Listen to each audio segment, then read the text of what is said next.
ओम नमो भगवते वासुदेवाय।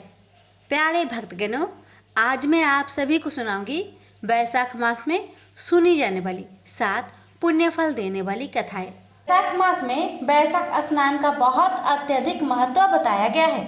इस मास में जो गंगा आदि पवित्र नदियों में सूर्योदय से पूर्व स्नान करता है, विष्णु जी का नाम का स्मरण करता है और इन कथाओं को बड़े श्रद्धा से श्रवण करता है, वह अतुल्य पुण्य का भागी बनता है। ऐसा करने से वह भक्त श्री हरि का प्रिय हो जाता है और उसे मोक्ष की प्राप्ति होती है। तो प्यारे भक्तगणों, कथा को पूरा सुनिए और दूसरे लोगों के पास भी शेयर करें और कमेंट बॉक्स में श्री हरि लक्ष्मी नारायण की जय अवश्य लिखेगा। पीपल सींचने की कथा। एक बूढ़ा ब्राह्मण था। वह रोज पीपल को जल से सींचता था। पीपल में से रोज एक लड़की निकलती और कहती, पिताजी मैं आपके साथ जाऊंगी। यह सुनते सुनते बूढ़ा दिन ब दिन कमजोर होने लगा। तो बुढ़िया ने पूछा कि क्या बात है। बूढ़ा बोला कि पीपल में से एक लड़की निकलती है और कहती है कि वह भी मेरे साथ चलेगी। बुढ़िया बोली कि कल ले आना। उस लड़की को जहाँ 6 लड़कियां पहले से ही है, हमारे घर में है, वह 7वीं लड़की और सही। अगले दिन बूढ़ा उस लड़की को घर ले आया। घर लाने के बाद बूढ़ा ब्राह्मण आटा मांगने गया तो उसे पहले दोनों की अपेक्षा आज ज्यादा आटा मिला था। जब बुढ़िया वह आटा छानने लगी तो लड़की ने कहा कि लाओ माँ, मैं छान देती हूँ। जब वह आटा छानने बैठी तो पारात भर गई। उसके बाद माँ खाना बनाने जाने लगी तो लड़की बोली कि आज रसोई मैं जाऊंगी। तो बुढ़िया बोली कि ना, तेरे हाथ जल जाएंगे। लेकिन लड़की नहीं मानी और वह रसोई में खाना बनाने गई तो उसने तरह तरह के 3600 व्यंजन बना डाले और आज सभी ने भरपेट खाना खाया। इससे पहले वह आधा पेट भूखा ही रहते थे। रात हुई तो बुढ़िया का भाई आया और कहने लगा कि दीदी मैं तो खाना खाऊंगा। बुढ़िया परेशान हो गई कि अब खाना कहाँ से लाएंगे। लड़की ने पूछा कि क्या बात है माँ। उसने कहा कि तेरे मामा आया है और रोटी खाएगा, लेकिन रोटी तो सबने खा ली है, अब उसके लिए कहाँ से लाऊंगी। लड़की बोली कि तू चिंता मत कर, मैं बना दूंगी। और वह रसोई में गई और मामा के लिए 3600 व्यंजन बना दिए। मामा ने भरपेट खाना खाया और कहा भी कि ऐसा खाना इससे पहले उसने कभी नहीं खाया है। बुढ़िया ने कहा कि भाई तेरी पावनी भांजी उसी ने बनाया है। शाम हुई तो लड़की बोली कि माँ, चौका लगा के चौके का दिया जला देना। कोठे में मैं सोऊंगी। बुढ़िया बोली कि ना बेटी, तू डर जाएगी। लेकिन वह बोली कि ना, मैं ना डरूंगी, मैं अंदर कोठे में ही सोऊंगी। वह कोठे में ही जाकर सो गई। आधी रात को लड़की उठी और चारों ओर आंख मारी तो धन ही धन हो गया। वह बाहर जाने लगी तो एक बूढ़ा ब्राह्मण सो रहा था। उसने देखा तो कहा कि बेटी तू कहाँ चली। लड़की बोली कि मैं तो दरिद्रता दूर करने आई थी, अगर तुम्हें दूर करवानी है तो करवा लो। उसने बूढ़े के घर में भी आँख से देखा तो चारों ओर धन ही धन हो गया। सुबह सवेरे सब उठे तो लड़की को ना पाकर उसे ढूंढने लगे कि पावनी बेटी कहाँ चली गई। बूढ़ा ब्राह्मण बोला कि वह तो लक्ष्मी माता थी जो तुम्हारे साथ मेरे दरिद्रता भी दूर कर गई।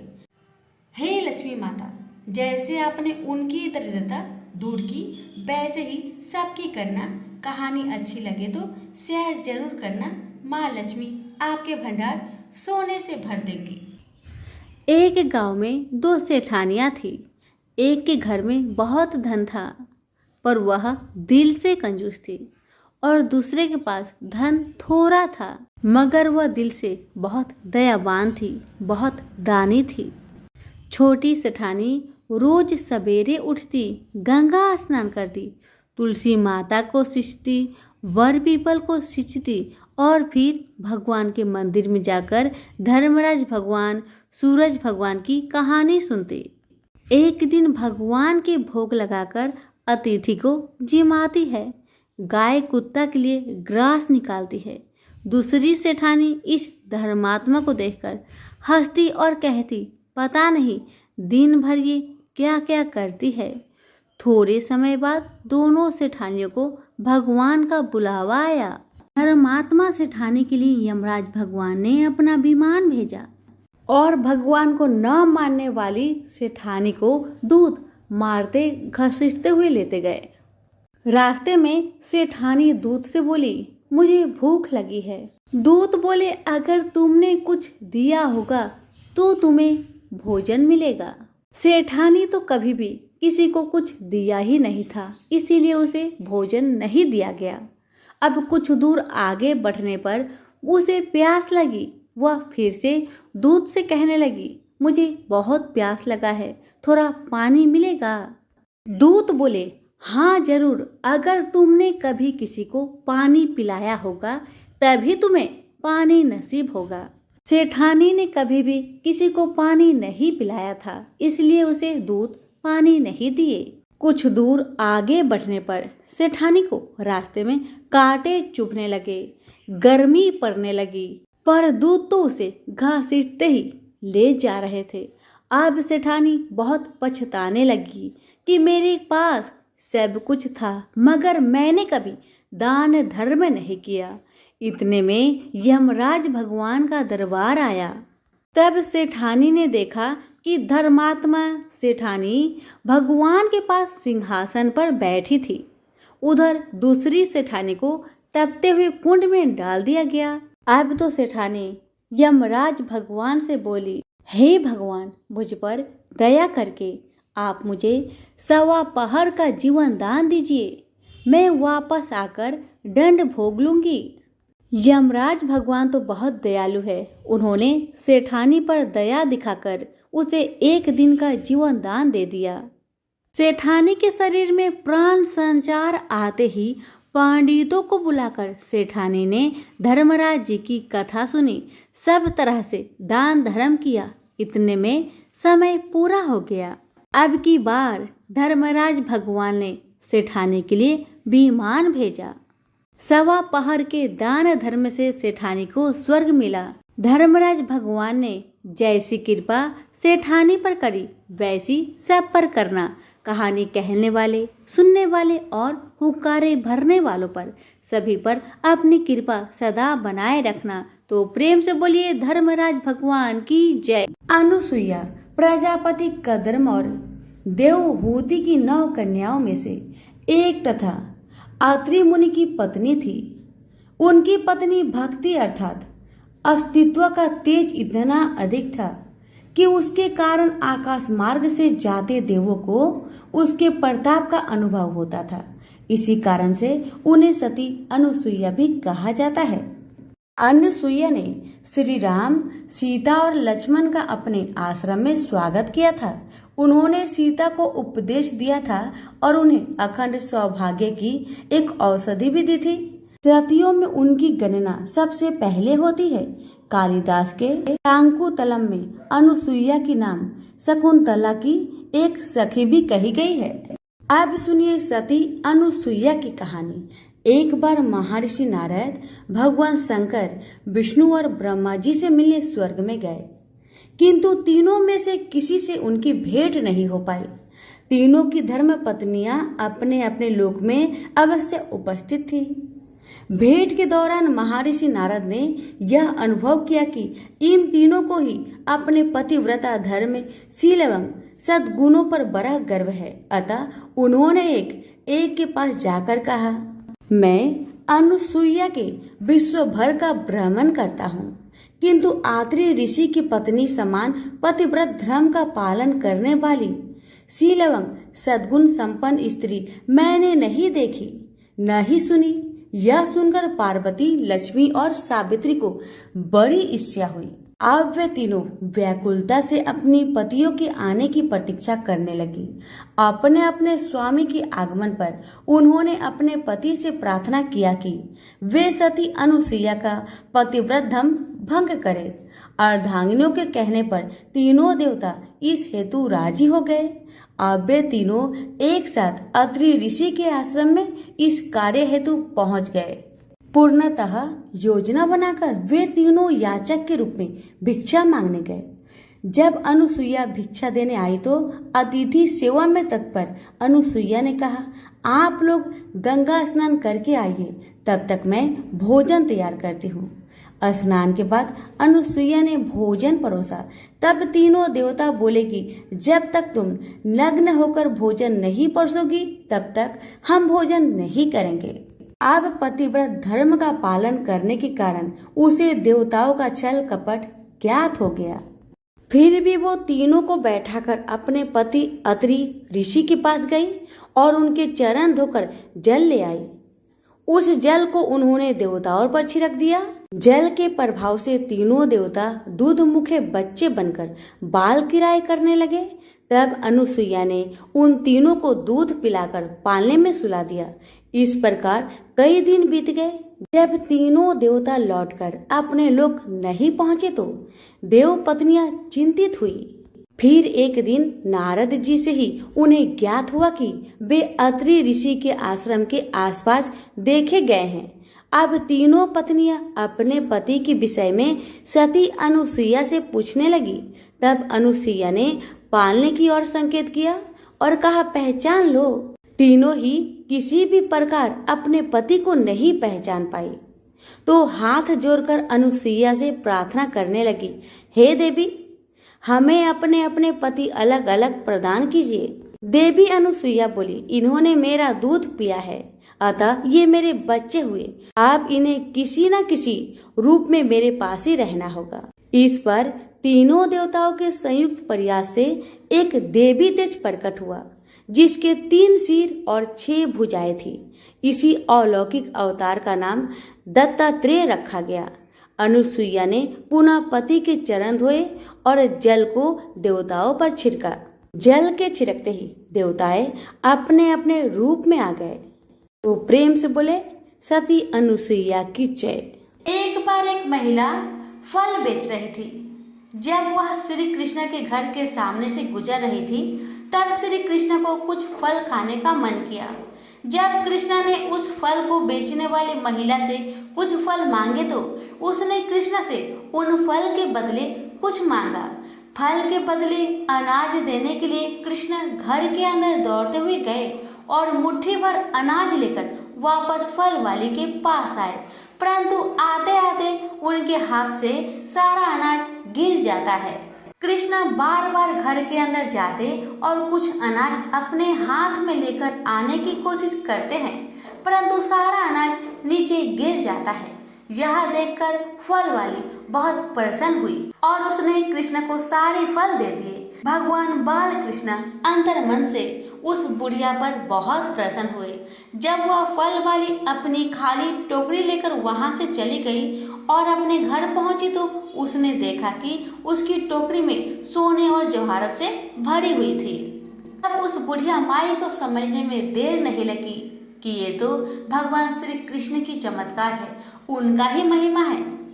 हे बाल कृष्ण, जैसे आपने उस बुढ़िया के घर में अन्न धन के भंडार भर दिए, वैसे ही आपकी कथा कहने वाले, सुनने वाले, हुक्कारे भरने वाले सभी के परिवार पर अपनी कृपा सदा बनाए रखना। प्रेम से बोलिए बाल गोपाल की जय। अब सुनिए भगवान कृष्ण को गोविंद क्यों कहा जाता है। कथा। एक दिन भगवान कृष्ण के पास एक कामधेनु नामक गाय स्वर्ग से पहुंची। उस गाय ने कृष्ण को बताया कि वह देवलोक से उनका अभिषेक करने आई है, क्योंकि कृष्ण पृथ्वी पर गायों की रक्षा कर रहे हैं। उस गाय ने कृष्ण को पवित्र जल से नहलाया और उनका दिल से शुक्रिया अदा किया। उसी समय भगवान इंद्र अपनी हाथी ऐरावत पर विराजमान होकर वहां प्रस्तुत हुए और उन्होंने श्री कृष्ण को आशीर्वाद दिया और कहा कि आपके इस पुण्य कार्य के लिए पूरे विश्व के लोग आपको गोविंद के नाम से जानेंगे। प्रेम से बोलिए गोविंद भगवान की जय। कृष्णा और पुतना असुर की कहानी। कृष्ण के मामा कंस का वध भगवान कृष्ण के हाथों ही लिखा था।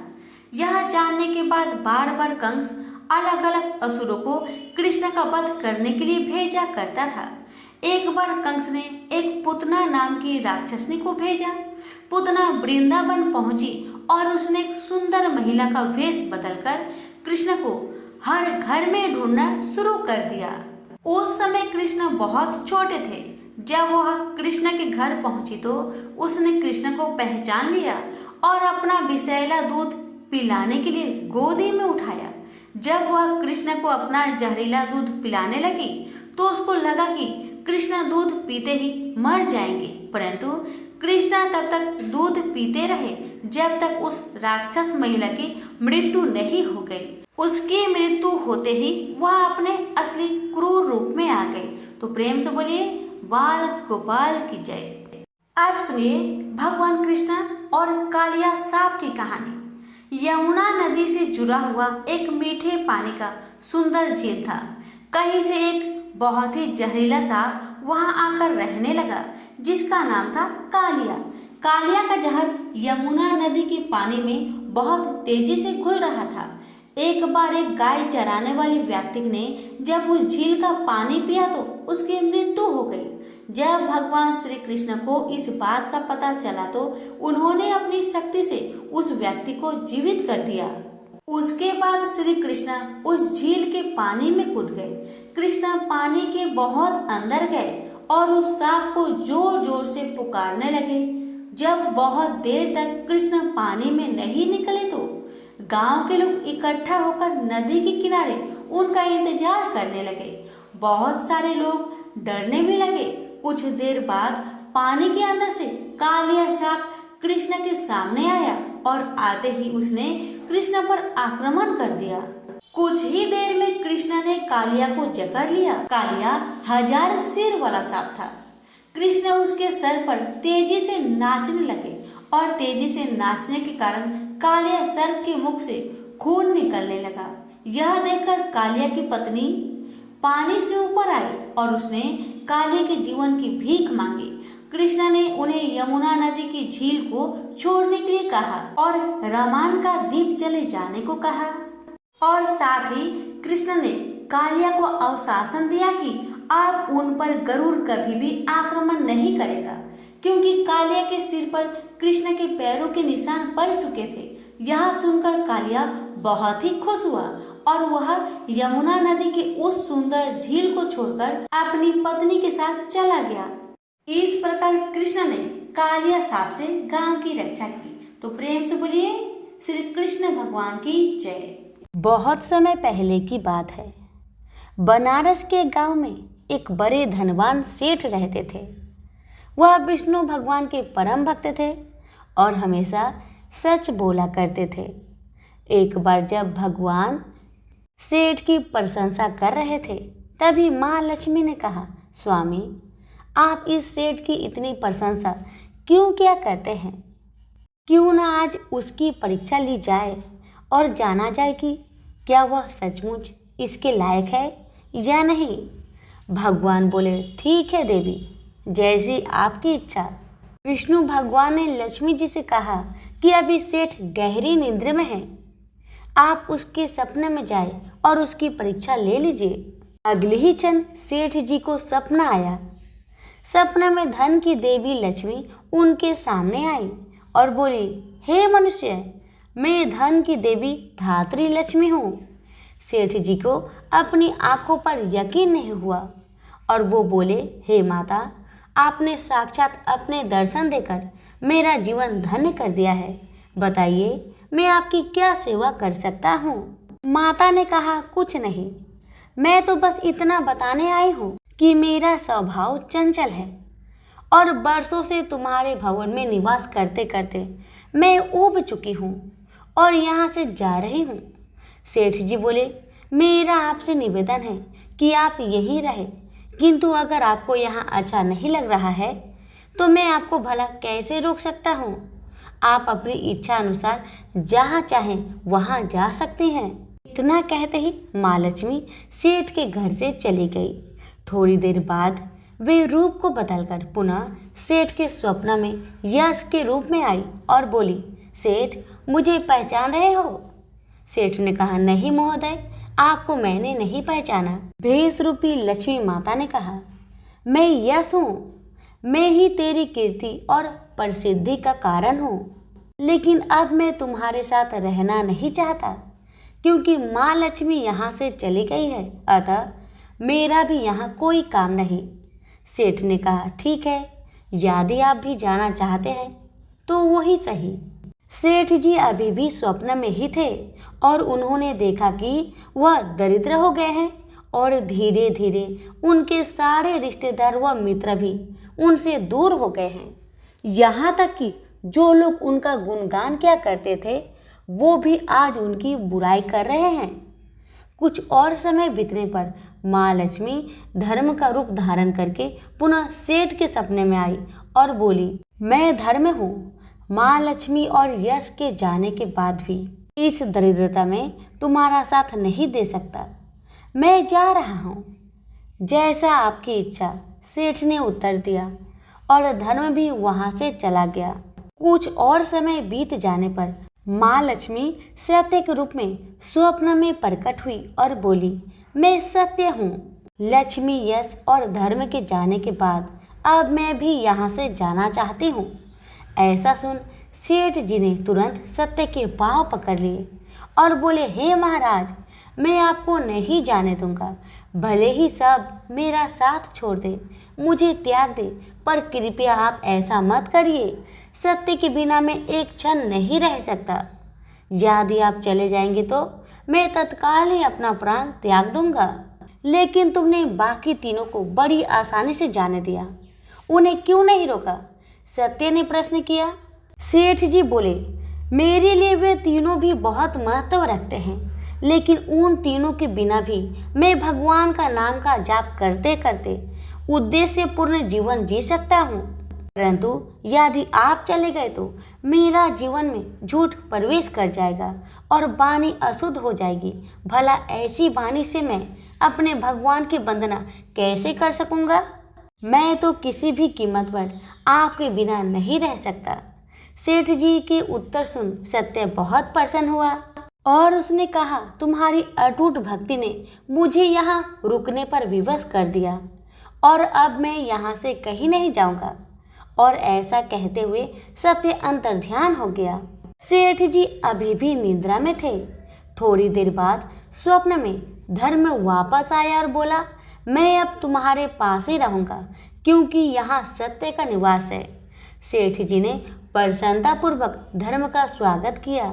उसके तुरंत बाद यश भी लौट आया और बोला, जहाँ सत्य और धर्म है वहाँ यश स्वतः ही आ जाता है, इसलिए अब मैं भी तुम्हारे साथ ही रहूँगा। सेठ जी ने यश की भी आवभगत की और अंत में माँ लक्ष्मी आई। उन्हें देखते ही सेठ जी नतमस्तक होकर बोले, हे देवी, क्या आप भी पुनः मुझ पर कृपा करेंगी?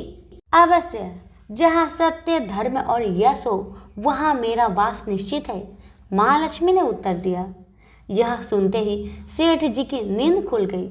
उन्हें यह सब स्वप्न लगा, पर वास्तविकता में वह एक कड़ी परीक्षा से उत्तीर्ण होकर निकले थे।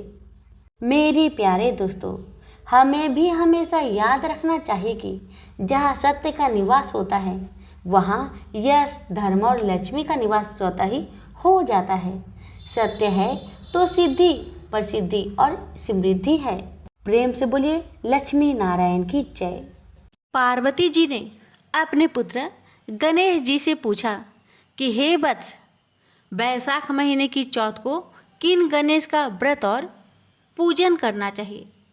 गणेश जी ने कहा कि हे जननी, बैसाख मास की चतुर्थी को वक्रतुंड गणेश का व्रत और पूजन करना चाहिए और कमल गट्टे से बनी भोजन सामग्री उन्हें अर्पित करनी चाहिए। इस तिथि के व्रत की एक कथा मैं आपको सुनाता हूँ। पूर्व काल में राजा रत्नीदेव के राज्य में धर्मकेतु नामक एक ब्राह्मण रहता था। उसके सुशीला और चंचला नामक 2 स्त्रियां थीं। धार्मिक विचारों वाली सुशीला सदा व्रत और उपवास किया करती थी, किंतु चंचला कोई भी व्रत उपवास नहीं करती थी, सदा श्रृंगार कर सुंदर बनी रहती थी। उसके एक पुत्र हुआ और सुशीला के सुंदर सी कन्या हुई। चंचला ने पुत्र की खुशी में प्रसन्न हो सुशीला से कहा, तू सदा व्रत उपवास करती रहती है, फिर भी तेरे कन्या का उत्पन्न हुआ है और मैं कभी भी व्रत उपवास नहीं करती, फिर भी मेरे सुंदर पुत्र उत्पन्न हुआ है। अपनी सौत के मुख से यह बात सुनकर सुशीला बहुत दुखी हुई और बड़ी श्रद्धा और भक्ति से गणेश जी को उसने याद किया। गणेश जी ने उसे स्वप्न में दर्शन देकर कहा कि तेरी कन्या के मुख से मोती आदि रत्न निकला करेंगे और बहुत शीघ्र तेरे घर एक सुंदर पुत्र उत्पन्न होगा। थोड़े समय बाद सुशीला के पुत्र उत्पन्न हुआ और कन्या के मुख से रत्न निकलने लगे। इस प्रकार सुशीला धनवान बन गई। धर्मकेतु कुछ समय बाद मृत्यु को प्राप्त हुआ। ब्राह्मण की मृत्यु के बाद चंचला घर की सब संपत्ति लेकर अलग हो गई। अपनी सौत सुशीला के घर में अपार धन देखकर चंचला उससे ईर्ष्या करने लगी। चंचला ने अवसर पाकर सुशीला की कन्या को कुएं में गिरा दिया। गणेश जी की कृपा से वह कुएं से बाहर निकलकर अपने घर पर आ गई। कन्या को घर पर आई हुई देखकर चंचला को बड़ा कौतूहल हुआ। गणेश जी की कृपा से यह फल जानकर वह सुशीला के चरणों में गिर पड़ी और अपने किए पापों के लिए क्षमा मांगते हुए उसने बोली कि हे बहन, मुझे क्षमा करो, मैंने बहुत पाप किए हैं। तुम दयालु हो, दोनों कुलों का उद्धार करने वाली हो। तुम पर गणेश जी की पूर्ण कृपा है, अतः तुम्हें कोई कष्ट नहीं पहुंचा सकता। हे जननी, प्राचीन काल की कथा मैंने तुम्हें सुना दी, सो यह व्रत बहुत पुण्य देने वाला है। प्रेम से बोलिए गौरी पुत्र गणेश भगवान की जय। बरुथनी एकादशी व्रत कथा। धर्मराज युधिष्ठिर बोले, हे भगवान, वैशाख मास के कृष्णा पक्ष की एकादशी का क्या नाम है, उसकी विधि क्या है तथा उसके करने से क्या फल प्राप्त होता है, आप विस्तार पूर्वक मुझसे कहिए, मैं आपको नमस्कार करता हूँ। श्री कृष्ण कहने लगे कि हे राजेश्वर, इस एकादशी का नाम बरुथिनी है। यह सौभाग्य देने वाली, सब पापों को नष्ट करने वाली तथा अंत में मोक्ष देने वाली है। इस व्रत को यदि कोई अभागिनी स्त्री करे तो उसको सौभाग्य मिलता है। इसी बरुथनी एकादशी के प्रभाव से राजा मान्यधाता स्वर्ग को गया था। बरुथनी एकादशी का फल 10,000 वर्ष तक तप करने के बराबर होता है।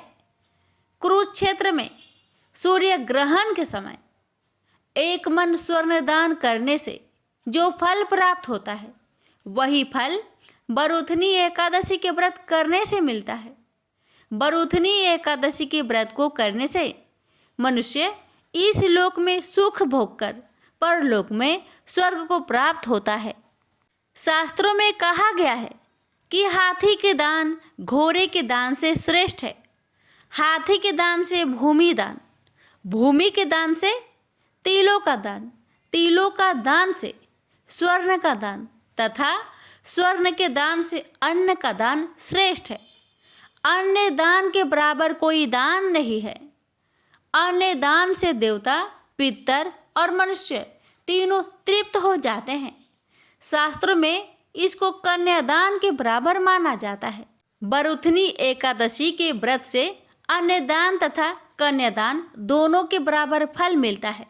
जो मनुष्य लोभ के वश होकर कन्या का धन लेते हैं, वे प्रलय काल तक नरक में वास करते हैं या उनको अगले जन्म में बिलाव का जन्म लेना पड़ता है।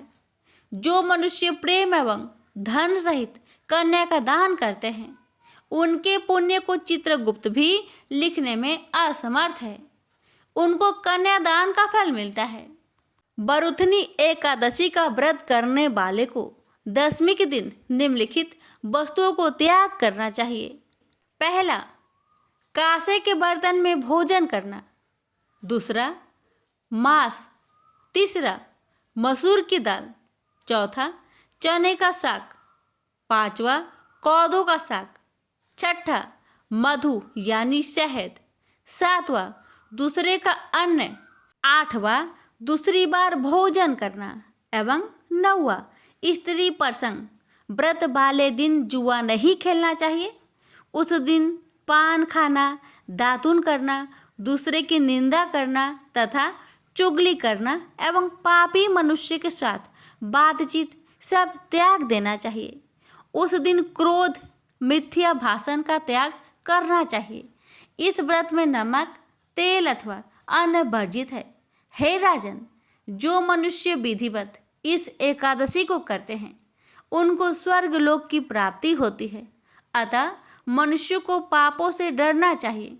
इस व्रत के महात्म्य को पढ़ने से 1000 गोदान का फल मिलता है।